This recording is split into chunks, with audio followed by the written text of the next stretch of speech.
Assalamu alaikum. Mohammad Iqbal Khan, advocate from Iqbal International Law Services with the legal lecture. Dissolution of the marriage on the ground of inequality, यानी बराबरी की बुनियाद पर अगर नहीं है दोनों हस्बैंड एंड वाइफ, उस बुनियाद पर इनइक्वलिटी की बुनियाद पर डिवोर्स। ये हमारा आज का लीगल लेक्चर है कि इनइक्वलिटी बराबरी ना होने की बुनियाद पर तलाक। देखिए डेसोलेशन मुस्लिम मैरिज एक्ट 1939 को अगर हम उसकी स्टडी करते हैं, उसका अंडर सेक्शन 2 है, वो ये कहता है उसमें 1 से लेकर 9 तक वो शराइत दी गई हैं, वो कंडीशन दी गई हैं, वो ग्राउंड्स दिए गए हैं जिस ग्राउंड पर वाइफ जो है तो वो डिवोर्स ले सकती है। अगर हम उसकी स्टडी करते हैं तो उसमें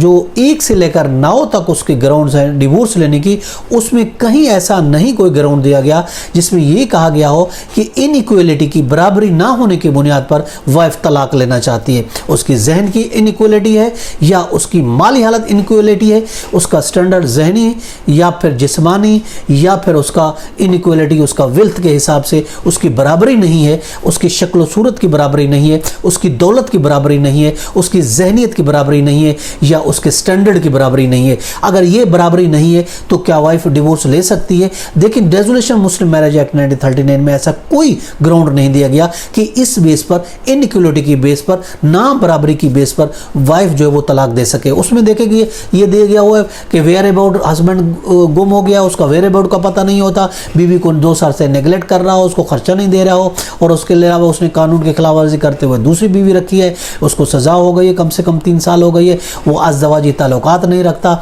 या फिर वो इम्पोर्टेंट है, हकूक़ ज़ौजियत अदा करने के काबिल नहीं है, 1 साल से पागल है, किसी वायरल बीमारी का शिकार है या फिर 16 साल से पहले उसकी शादी हुई थी, अब वो रिप्यूडेट करना चाहती है और इसके अलावा उसको इल्ज़ाम लगाता है, लियन का इल्ज़ाम लगाता है, उस पर अपनी बीवी पर कोई झूठा तोहमत को ज़िना का इल्ज़ाम लगाता है, उसको असॉल्ट करता है, उसको मारता है,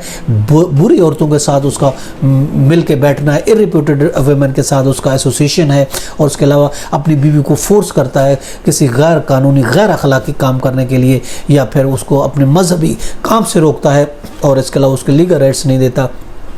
तो ये सब चीज़ें हैं जिसकी बेस पर वाइफ तलाक ले सकती है। अगर ये चीज़ें ना भी साबित हों तो भी वो खुला ले सकती है। अब अगर हम बात इनइक्वलिटी की बात करते हैं, इनइक्वलिटी की बेस पर वाइफ तलाक तो नहीं ले सकती, हाँ वो खुला ज़रूर ले सकती है। वाइफ को ये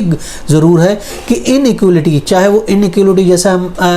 मैंने बताया वो दौलत की इनइक्वलिटी है, जिस्म की इनइक्वलिटी है, ये उसकी किसी खूबसूरती की इनइक्वलिटी है या फिर उसके जहन की इनइक्वलिटी है, तो उस सूरत में वो डिवोर्स तो नहीं ले सकती। हाँ अलबत्ता वो खुला अगर लेना चाहती है तो खुला उसका राइट है, खुला वो ज़रूर ले सकती है इस बेस पर कि मेरी और मेरे हस्बैंड के दरमियान इनइक्वलिटी है, बराबरी नहीं है, किसी भी बराबरी किसी भी चीज़ की हो सकती, बराबरी नहीं है तो मैं खुला लेना चाहती हूँ, तो ऑफ कोर्स वो इस ग्राउंड पर खुला ज़रूर ले सकती है। ये था हमारा आज का लेक्चर, इसके साथ मुझे इजाज़त दें। हैव अ नाइस डे, अल्लाह हाफ़िज़।